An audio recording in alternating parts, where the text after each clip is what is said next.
Salut tout le monde, aujourd'hui on se retrouve enfin pour une nouvelle vidéo, une journée dans mon assiette spéciale j'ai le temps de cuisiner parce que c'est vrai que quand je suis en cours j'ai pas le temps de faire des plats comme ça. Donc aujourd'hui je vous présente deux recettes, une recette de gâteau yaourt, bon super simple que tout le monde connaît, et une recette de risotto à la milanaise. Donc j'ai trouvé ces deux recettes dans un livre, je vous mettrai le livre en barre d'infos parce que c'est mon livre préféré de cuisine en fait. Donc j'espère que cette vidéo va vous plaire et n'hésitez pas à aller voir l'article en lien avec la vidéo qui est sur mon blog en barre d'infos et je vous laisse avec la vidéo. La première chose que je fais en me levant, c'est d'allumer ma bouilloire et ensuite je prends mes gouttes pour me désensibiliser des acariens parce que j'ai un traitement de désensibilisation que je dois prendre chaque matin. Ensuite je viens presser un citron dans un verre et je viens ajouter de l'eau tiède, je bois ça chaque matin. Ensuite je me prépare un thé, donc là c'est du thé à la mangue que j'ai acheté à Londres il y a quelques mois déjà et que j'adore. Ensuite le matin je mange un porridge, donc au début je détestais ça et maintenant j'aime beaucoup. Donc en fait je prends du lait végétal amande noisette car je déteste le lait d'amande tout seul et je prends des flocons d'avoine.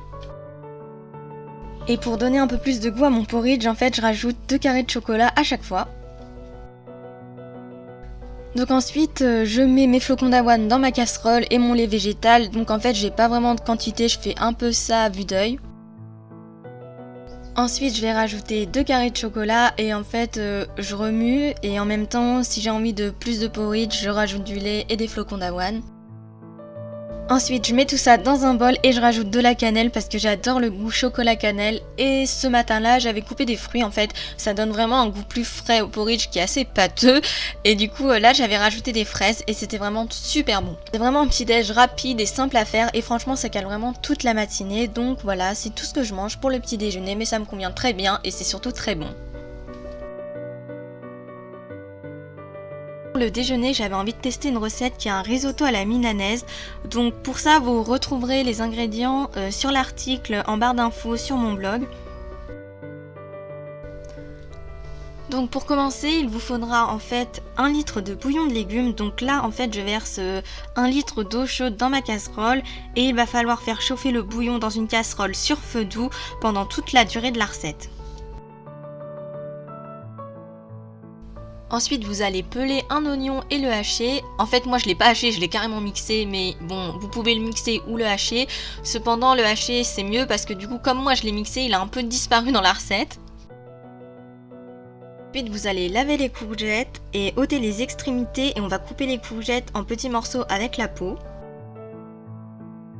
Ensuite il faut prendre une poêle, donc moi en fait j'avais que une grosse poêle et il faut faire chauffer 1 cuillère à soupe d'huile d'olive dans une poêle. Cependant moi j'ai mis plus 2 cuillères d'huile d'olive parce que sinon ça allait jamais cuire. Et ensuite il faut faire revenir les courgettes 5 minutes sur feu moyen et vous allez ensuite réserver vos courgettes.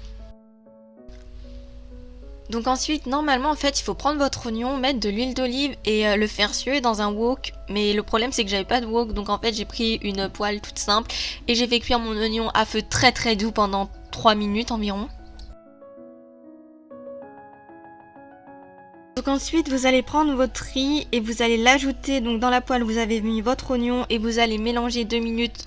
En fait c'est marqué 2 minutes dans la recette mais ça va être un peu plus parce que le temps que les grains deviennent translucides ça va prendre un peu de temps. Donc vous mélangez jusqu'à ce que vos grains deviennent translucides.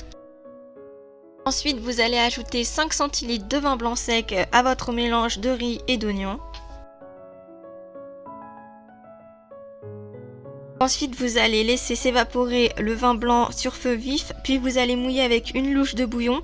Vous allez remuer le riz jusqu'à ce qu'il ait absorbé tout le liquide et continuer ainsi jusqu'à ce que le riz soit bien crémeux. Donc ça met environ 20 minutes, mais ça peut prendre clairement 30 minutes, c'est ça qui va mettre le plus de temps.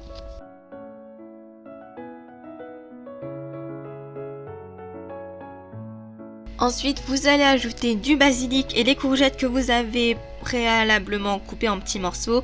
Et puis vous pouvez saler, poivrer. Et ensuite, en fait, il faut mélanger et laisser cuire pendant 2 minutes encore les courgettes. Mais cependant, vous pouvez les laisser cuire un peu plus longtemps parce qu'elles vont toujours rester un peu croustillantes, on va dire. Elles sont comme si elles n'étaient pas vraiment cuites, mais c'est ce qui est super bon en fait dans ce risotto.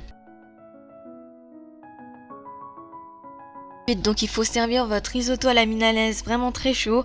Et bien sûr, n'oubliez pas de rajouter le parmesan avant de servir à vos invités ou à vous-même, parce que vous pouvez vous le faire pour vous-même. Et c'est vraiment super délicieux, super crémeux avec le parmesan, c'est vraiment un délice.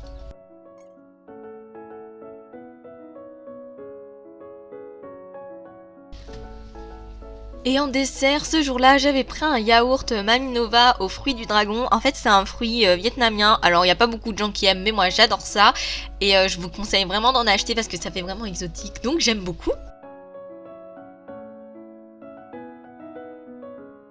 Et en dessert, enfin plutôt en fruit, j'ai décidé de manger une demi-banane que j'ai partagée avec ma mère.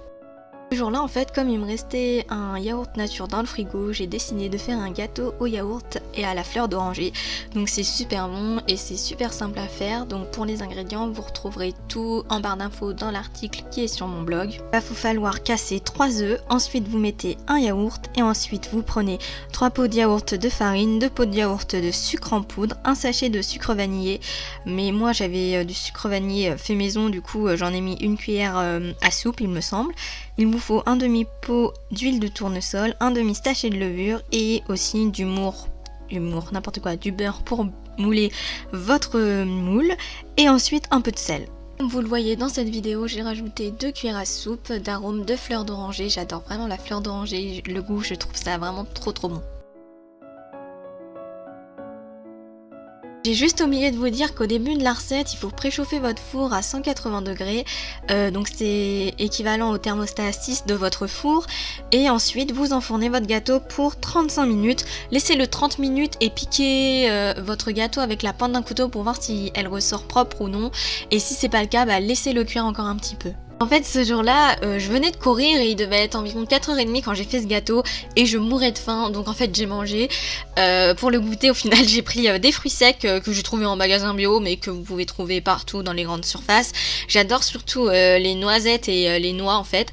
Et aussi, j'ai mangé des galettes de maïs au chocolat au lait, enfin nappées au chocolat au lait que vous pouvez trouver en magasin bio. Et je pense en grande surface aussi.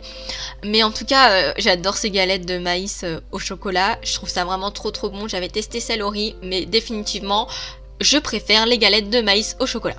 Donc après 35 minutes de cuisson, j'ai sorti mon gâteau et voilà à quoi ça ressemblait. Donc moi j'ai pris un moule à cake parce que je trouve ça 3 fois plus simple pour découper. Mais vous pouvez prendre un moule rond, un moule carré, un moule rectangulaire, peu importe. Pour le repas du soir, c'était vraiment super simple. En fait, j'ai fait un croque tofu. Il me semble que c'était à la bolognaise ou aux herbes de Provence ou quelque chose comme ça. Vous pouvez trouver ça en magasin... pas en magasin bio, en grande surface, mais aussi en magasin bio. Mais ça, je crois que je l'avais trouvé genre chez Casino ou Monoprix, un truc comme ça. Et je me suis fait des carottes à côté. Et les œufs que vous voyez cuire à côté de mon croque tofu, c'était pour ma mère parce que ma mère n'aime pas le tofu. Précisé au début du repas, mais en fait, je mange tout le temps des crudités, surtout du concombre parce que j'adore le concombre. Donc là, je vous montre un radis pour dire que j'ai mangé un radis, mais j'en avais vraiment mangé des radis. Mais j'adore le concombre, c'est vraiment quelque chose que je mange tous les soirs. Et je vous encourage à manger des crudités tous les soirs parce que c'est vraiment très bon pour la santé. J'ai donc décidé de prendre un bout de mon gâteau yaourt à la fleur d'oranger que j'avais fait cet après-midi. J'ai pris aussi une clémentine et des petites fraises, donc voilà. J'espère que cette vidéo, une journée dans mon assiette spéciale, j'ai le temps de cuisiner, vous aura plu. J'espère en refaire bientôt parce que c'est vraiment les vidéos que je préfère tourner. Donc voilà, je vous souhaite bon courage si vous êtes en partiel et bonnes vacances si vous êtes en vacances. Et j'espère qu'on se retrouvera bientôt pour une nouvelle vidéo. Et allez voir en barre d'infos l'article par rapport aux différentes recettes que j'ai citées. Parce que c'est beaucoup plus simple, je pense, de reproduire les recettes quand elles sont écrites que par vidéo. Donc voilà, je vous fais de gros bisous et à très vite.